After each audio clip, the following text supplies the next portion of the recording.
Assalamualaikum warahmatullahi wabarakatuh.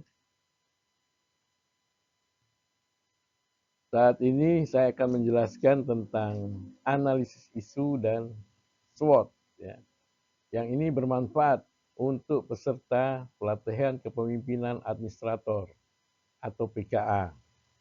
Sebelumnya saya perkenalkan diri dulu, nama saya Dr. Faris Ihsan MSI. Saya adalah Widya Iswara Ahli Utama pada BPSDMD Provinsi NTB.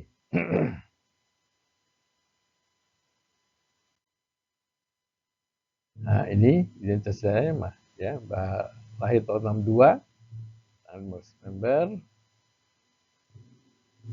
Selanjutnya saya akan menjelaskan tentang apa saja teknik analisis manajemen itu. Ya, ya, ya.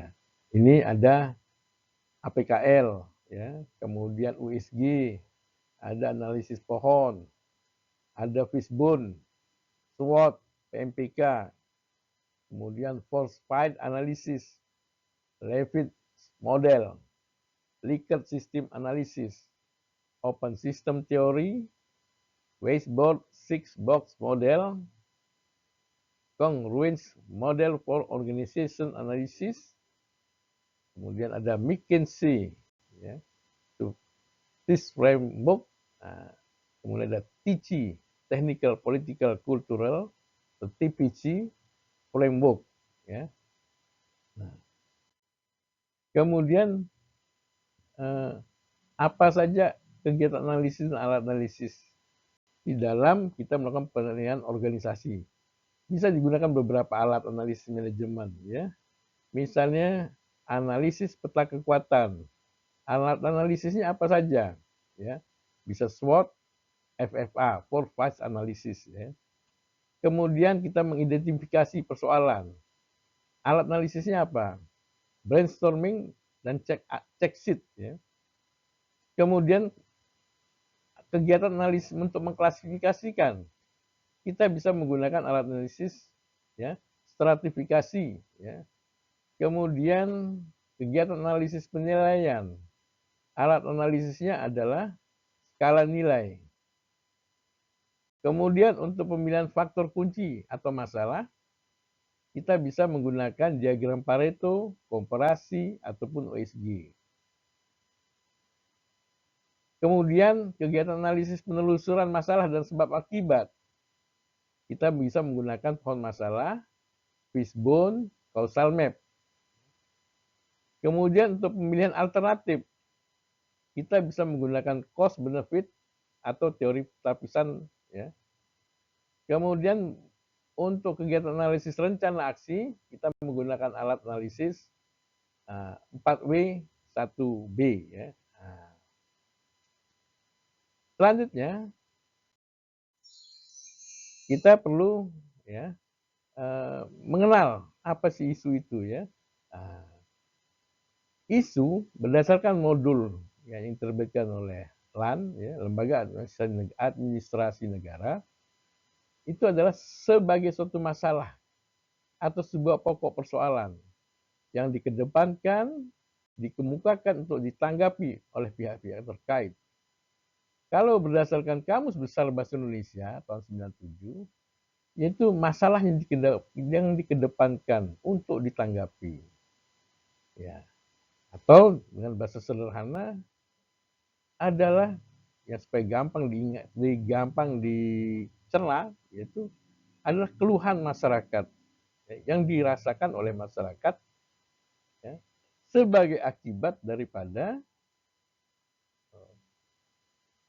ya, kinerja SKPD atau OPD yang belum maksimal, ya. Nah, penggunaan isu itu bisa beberapa macam, ya. Ya, bisa untuk dibicarakan, ya. Nah, ini masih dalam pembicaraan masyarakat banyak. Kemudian dengan adanya isu kita bisa menghindari, ya, apa yang akan terjadi itu, atau perlu dikaburkan, atau dengan adanya isu kita hadapi, ya, jangan mundur, atau untuk mengambil suatu keputusan, ya. Nah, atau bisa dipertengkarkan, diperdebatkan, ya. Nah, ada arti aktual, ya. Itu adalah suatu benar yang terjadi, akan terjadi, sedang menjadi perhatian, atau menarik bagi banyak orang, atau suatu berita hangat. Jadi kalau isu aktual adalah masalah atau pokok persoalan yang benar-benar terjadi, ya, atau akan terjadi, atau sedang terjadi, yang menjadi pembicaraan orang banyak. Nah, selanjutnya apa saja kriteria isu itu? Ya. Pertama, harus aktual. Artinya sedang terjadi atau dalam proses kejadian, ya, atau yang sedang hangat dibicarakan. Jadi isu yang diperkirakan akan terjadi, bukan isu yang lepas dari perhatian masyarakat, ya, atau isu yang sudah basi, ya. Mungkin dulu sudah pernah terjadi, tapi sekarang mungkin sudah tidak lagi menjadi isu, ya. Itu sudah basi.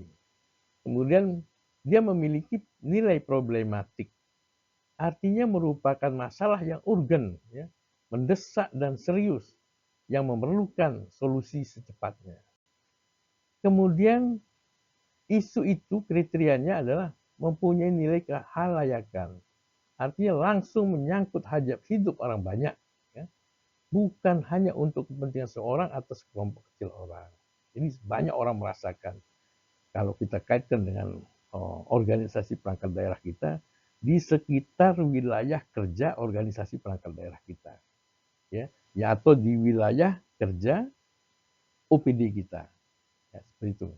Kemudian kelayakan, artinya isu itu, ya, isunya logis, ya, masuk akal, pantas dan dapat dibahas sesuai dengan hak dan kewenangan serta tanggung jawab. Ya. Nah, kita selanjutnya bagaimana sih rumusan isu itu? Nah, pertama narasinya harus jelas, ya. Nah, ada unsur subjek dan objeknya. Yang kedua, subjek menandakan adanya pelaku dari isu tersebut dan objek yang memperlihatkan adanya objek, ya, sasaran tujuan daripada isu tersebut.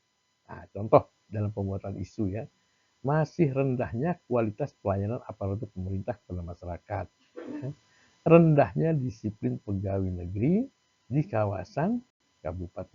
Kabupaten X. Nah, kalau yang bukan isu itu adalah misalnya BBM naik. Nah, ini tidak jelas subjek dan objeknya. Kemudian motivasi, tidak ada subjek dan objeknya. Ya, selanjutnya bagaimana kita menggali isu itu, ya. Nah, sumber isu itu, ya, bisa berupa tema, ya. Biasanya sudah dirumuskan oleh penyelenggara diklat, ya.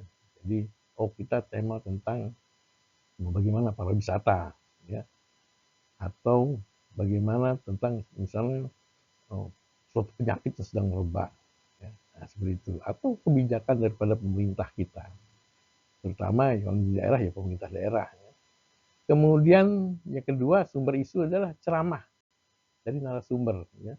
Nah, setelah kita mendapatkan materi dari Widya Iswara, ya, di suatu badan diklat, ya. Kemudian kita mendengar ceramahnya, ya, dari narasumber, kemudian kita mendapat inspirasi, ya, untuk membuat suatu bisa menggali isu. Nah, tentang apa kebijakan instansi, baik program instansi dari berbagai masalah atau isu aktual yang terjadi, ya. Kemudian bisa juga dapat diambil dari materi pembelajaran dalam diklat, ya. Misalnya kalau di sini kita ada berapa agenda, misalnya 3 agenda, ya, itu salah satunya, ya, atau nilai-nilai yang terkandung di dalamnya. Nah, kita dalam mengidentifikasi isu itu, yaitu bisa melalui brainstorming, curah pendapat, ya, atau diskusi kelompok, ya, yang intinya kita menggali isu. Nah, di dalam validasi isu itu harus dipertimbangkan kriteria isu itu, ya, aktual, ya, kelayakan, layak, dan seperti itu. Kemudian bisa juga dari aspek area atau AMU, baik dari segi administrasinya kita lihat, manajemen ataupun organisasi, ya. Bisa juga kita lihat dari kesepakatan seluruh anggota kelompok. Ya, nah, dari situ kita lihat. Nah, kita coba memberikan contoh ya supaya uh, lebih lebih mengena. Ya. Misalnya ini contoh daripada bimbingan Bapak ya yang mempunyai rancangan aksi perubahan kinerja organisasi ya. Kemudian judulnya adalah optimalisasi program kegiatan daerah melalui pengintegrasian rencana penanggulangan bencana RPB ke dalam dokumen rencana pembangunan jangka menengah daerah (JMD) di Kota Bima tahun 2025 sampai 2030. Ya. Nah, peserta diklatnya adalah Taufikur Rahman STMT. Ya, dalam pelatihan kepemimpinan administrator ya lingkup pemerintah kabupaten kota angkatan pertama di Provinsi NTB tahun 2024 ya. Nah, pertama ya isu kita cari dulu isunya apa ya yang dirasakan keresahan yang dirasakan oleh masyarakat. Misalnya karena beliau ini kerjanya di bencana alam ya. Nah, yang pertama adalah tingginya ancaman bencana di wilayah kerja yang bersangkutan. Kemudian yang kedua isunya adalah regulasi penanggulangan bencana yang ada yang belum memadai. Ya. Ada regulasi penanggulangan bencana yang ada itu belum memadai untuk mengantisipasi bencana yang ada. Kemudian yang ketiga, isu yang ketiga, ya keresahan masyarakat adalah penanggulangan bencana belum menjadi prioritas. Nah, ya, jadi dalam penanggulangan bencana belum menjadi prioritas daripada Pemdanya. Lalu kita coba ya, menganalisis ya dengan menganalisis APKL ya, di mana A-nya adalah aktual, K-nya adalah kehalayakan, ya, problematik, ya, dan kelayakan ya. Ya. Nah, kita pakai skala Likert ya. Nah, 1 sampai 5 ya, 1 sampai 5. Misalnya 1 itu sudah sangat kurang ya. Nah, kemudian 2 itu kurang, 3 itu sedang, 4 itu baik, ya, 5 itu sangat baik. Ya. Tetapi ini juga kita membuat identifikasi. 1 itu sebenarnya apa? Dijelaskan pakai identifikasi. Dan disepakati oleh seluruh anggota tim ya, yang ada di instansi kita. Ya. Kemudian skor itu kita isi berdasarkan hasil brainstorming atau diskusi atau rapat ya, sehingga ditentukanlah angkanya ini ya. Nah, misalnya yang pertama totalnya 14, yang kedua adalah 18, yang ketiga adalah totalnya setelah jumlah 19. Nah, kita lihat mana yang terbanyak ya. Yang terbanyak adalah 19. Ya kita kasih skala prioritas ya. Nah, 19 ini 1 prioritas pertama, prioritas kedua nilainya 18, prioritas ketiga nilainya 14 ya. Jadi ya, kita sudah dapatkan isu yang prioritas ya. Nah, dari sinilah kita bergerak sekarang di dalam penanggulangan bencana belum menjadi prioritas dibilang ya. Nah, selanjutnya baru kita membuat analisis SWOT ya. Nah, isunya adalah penanggulangan bencana belum menjadi prioritas. Kemudian kita melihat ya di internal kita ada 2 ya, kekuatan dan kelemahan, strength dan weakness. Ya. Di eksternal kita ya ada namanya peluang dan ancaman. Ya. Peluang opportunity, ancaman atau threat ya. Nah, sekarang dengarkan baik-baik. Untuk yang di internal ya, nah,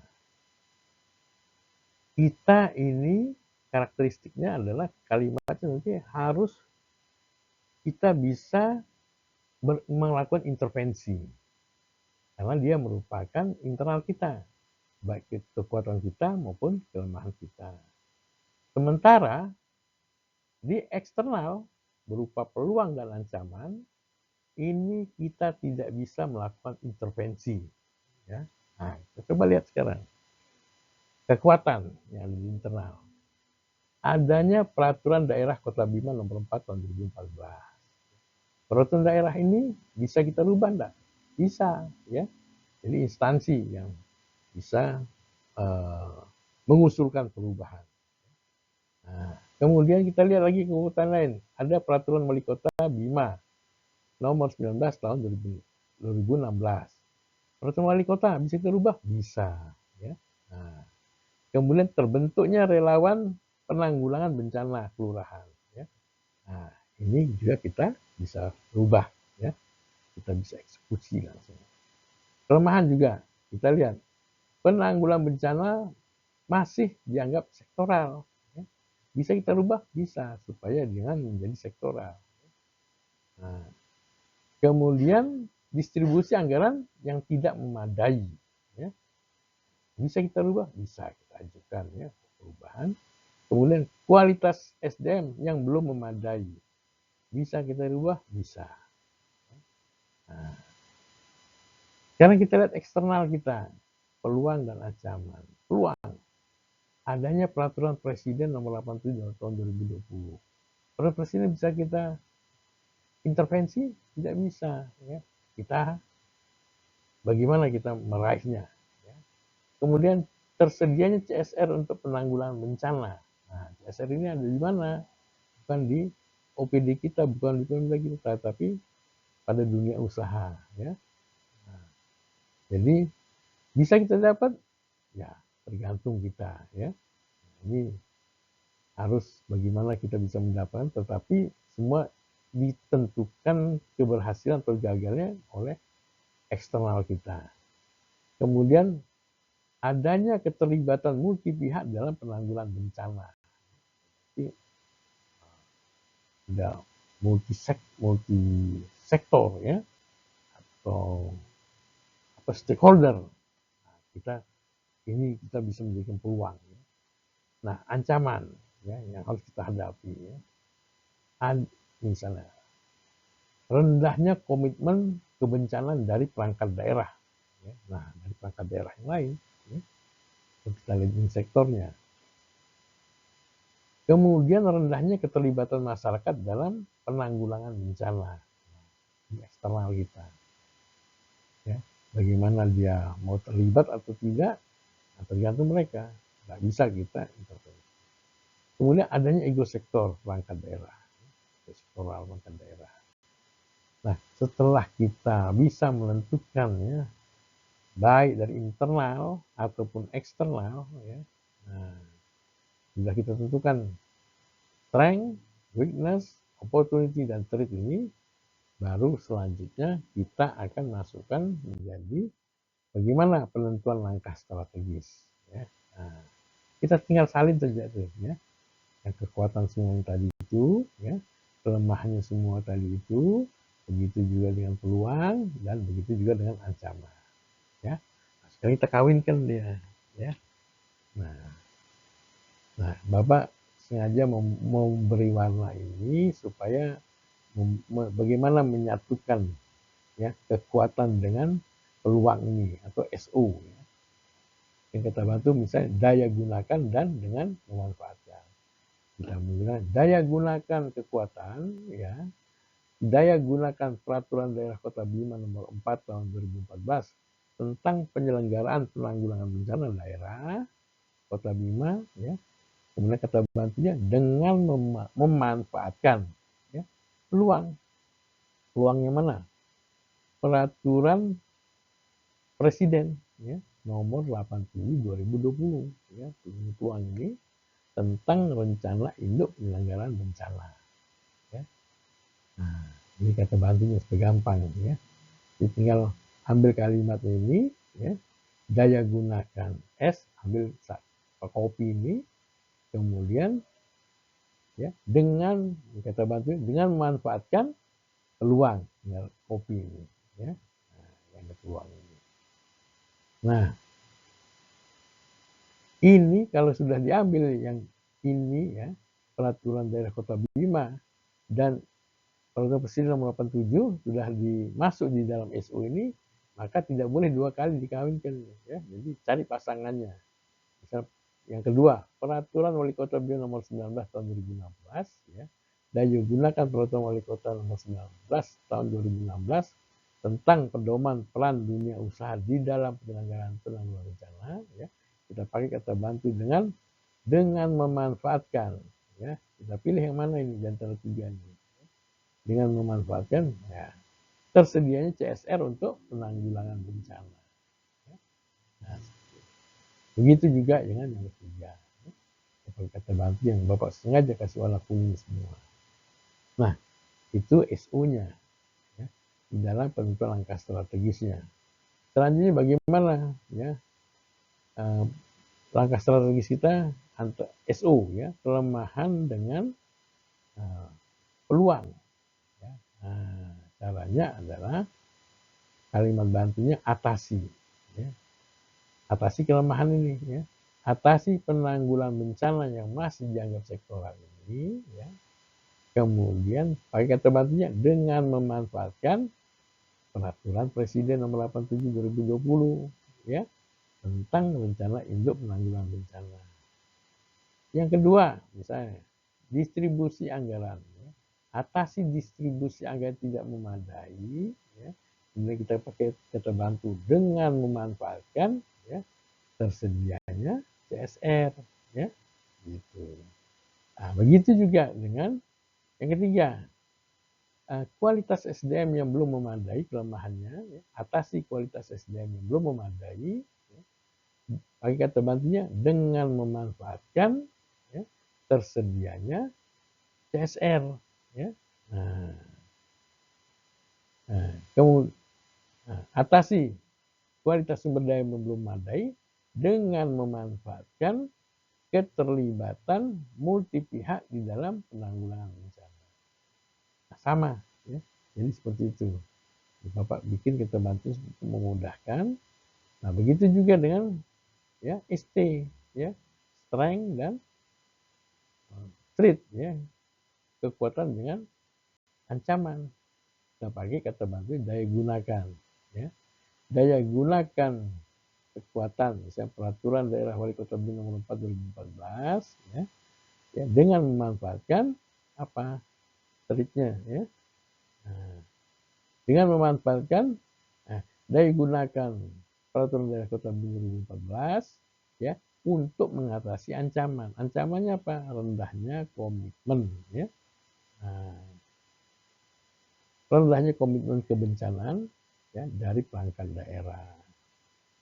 Begitu juga dengan kekuatan nomor 2, Peraturan Wali Kota nomor 19 2016 ya. Ya, tentang pedoman peran dunia usaha di dalam penyelenggaraan penanggulangan bencana. Kata bantunya untuk mengatasi apa? Rendahnya keterlibatan masyarakat di dalam penanggulangan bencana. Nah, yang terakhir adalah bagaimana kekuatannya terbentuknya relawan penanggulangan bencana kelurahan atau kita ya, untuk mengatasi daya gunakan tadi kekuatan untuk mengatasi ancaman. Apa ancamannya? Ego sektoral perangkat daerah. Nah, selanjutnya langkah strategis WT ya, weakness ya, kelemahan dan threat ya, ancaman. Jadi kalau yang dua ini kita kawinkan maka cukup dengan meminimalisir penanggulangan bencana ya, dan rendahnya ancaman. Kita rendah ya, kita minimalisir ini kelemahan ini penanggulangan bencana yang dianggap sektoral dengan rendahnya komitmen kebencanaan dari pangkat daerah. Ya. Begitu selanjutnya yang kedua, distribusi anggaran tidak memadai, ya, kita minimalisir, ya, juga dengan rendahnya keterlibatan masyarakat di dalam penanggulangan bencana. Ya. Ada kata bantunya minimalisir dan minimalisir ini SDM dengan dan ego sektoral pangkat daerah. Nah, manakala sudah kita dapatkan ini ya, ada 12 ya langkah penentuan langkah strategisnya, maka kita lanjutkan dengan penentuan langkah strategis prioritas. Kita tinggal copy paste saja ya. yang tadi itu, ya. Nah, tinggal copy paste strategi yang sudah ditekan itu, ya. Daya gunakan peraturan daerah Kota Bima tentang penanggulangan bencana daerah Kota Bima dengan memanfaatkan Peraturan Presiden nomor 87 2020 tentang rencana induk penanggulangan bencana dan seterusnya, ya. Nah, lalu kita kasih skor, ya, 1 sampai 5, ya. Nah, dengan menggunakan kriteria Karo, ya. Lalu kita total, ya. Nah, ini totalnya 16, ya. Ini totalnya 15, ini totalnya 18. Ya. Mana yang tertinggi? 18, ini yang tertinggi. Kita kasih ranking 1, prioritas pertama, ya. Yang kedua 16, prioritas kedua. Yang ketiga, ya, prioritas ketiga total 15. Nah, semuanya seperti itu kita lakukan, ya, untuk langkah strategi SU, ST, ya, kemudian WO, ya, sama seperti tadi, dan WT, ya. Nah, baru kita penentuan strategi, sasaran strategi, dan tujuan strategis, ya. Nah, yang terpilih nomor 1 semua tadi, DSO yang nomor 1 tadi ini, ya. Digunakan terbentuknya relawan penanggulangan bencana kelurahan dengan memanfaatkan keterlibatan multi pihak, ya, di dalam penanggulangan bencana, ya, yang ranking 1 tadi. Kemudian di ST juga yang ranking 1, apa dia? Daya gunakan peraturan daerah Kota Bima nomor 4 2014 tentang penyelenggaraan penanggulangan bencana daerah Kota Bima untuk mengatasi rendahnya komitmen bencana daerah, ya. Yang WO-nya, yang ranking 1 tadi apa? Atasi distribusi anggarannya tidak memadai dengan memanfaatkan tersedianya CSR untuk penanggulangan bencana. WT, ya. Nah, ya. Apa? Ya. Langkah strategis prioritasnya. Ya, kita ambil tadi yang ranking pertama, minimalisir distribusi anggaran yang tidak memadai dan rendahnya keterlibatan masyarakat dalam penanggulangan bencana. Ya. Nah, sudah kita dapatkan rencana strategisnya, ya. Yang tadi itu yang ranking pertama semua, kesalin saja, paste. Selanjutnya baru kita apa sih strateginya untuk langkah strategis ini, ya. Bagaimana kita langkah strategi daripada daya gunakan terbentuk relawan penanggulangan bencana kelurahan dengan memanfaatkan keterlibatan multi pihak dalam penanggulangan bencana. Strateginya apa? Dengan meningkatkan peran relawan, ya. Nah, kita tingkatkan peran relawan penanggulangan bencana kelurahan dan keterlibatan multi pihak dalam penanggulangan bencana. Strateginya, ya.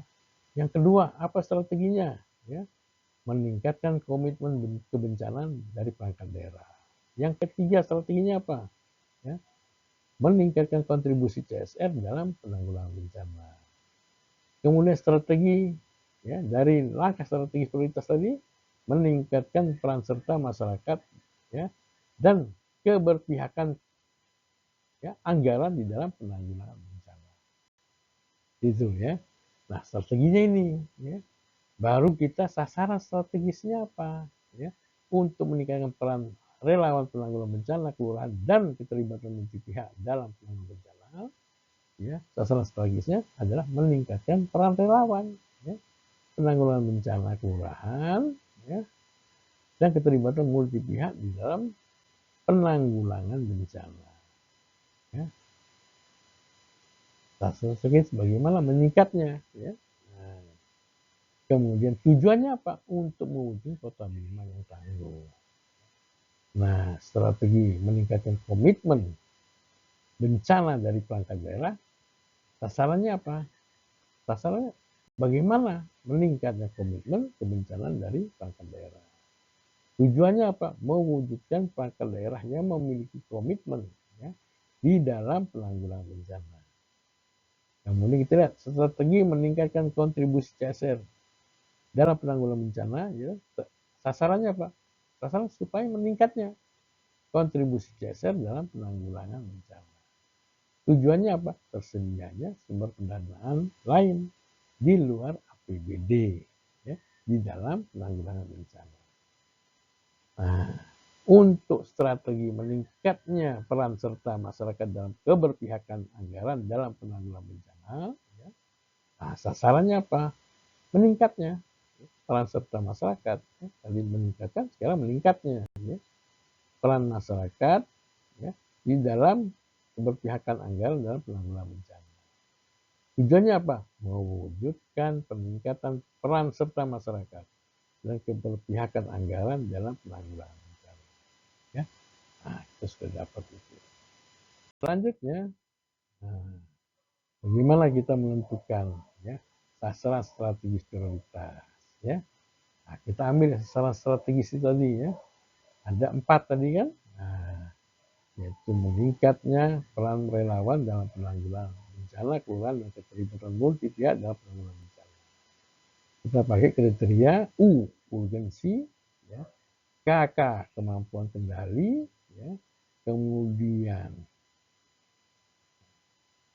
B, FA, visibilitas administrasi, LL adalah kelayakan, kemudian FS stabilitas visibilitas sosial, kemudian LL landasan legalitas. Nah, kita kasih skor 1 sampai 5. Nah, kita skor, kita jumlahkan, Nah, mana tertinggi? 29. Dia ranking urutan 1, yaitu meningkatkan peran serta masyarakat di dalam keberpihakan anggaran di dalam penanggulangan bencana. Ranking 2 apa? Meningkatnya komitmen kebencanaan dari perangkat daerah. Yang ketiga apa? Meningkatnya peran relawan penanggulangan bencana, kelurahan dan keterlibatan multi pihak dalam penanggulangan bencana. Untuk prioritas 4, meningkatnya kontribusi CSR di dalam penanggulangan bencana. Nah, sudah kita dapat. Nah, berdasarkan untuk prioritas tadi, dari beberapa sasaran strategis tersebut di atas, didapatkan sasaran yang paling strategis adalah meningkatnya peran serta masyarakat dan keberpihakan anggaran dalam penanggulangan bencana. Nah, sehingga berdasarkan sasaran strategis tersebut, dalam rangka ini kita bikin judul aksi perubahan, itu bagaimana optimalisasi kegiatan daerah melalui pengintegrasian rencana penanggulangan bencana atau RPB ke dalam dokumen rencana pembangunan jangka menengah daerah Kota Bima tahun 2025-2030.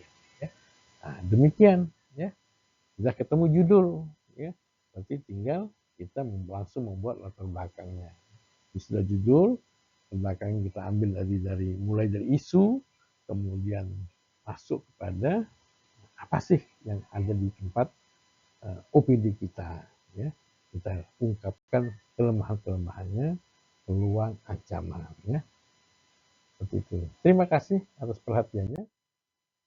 Sampai bertemu lagi di video selanjutnya. Terima kasih. Assalamualaikum warahmatullahi wabarakatuh.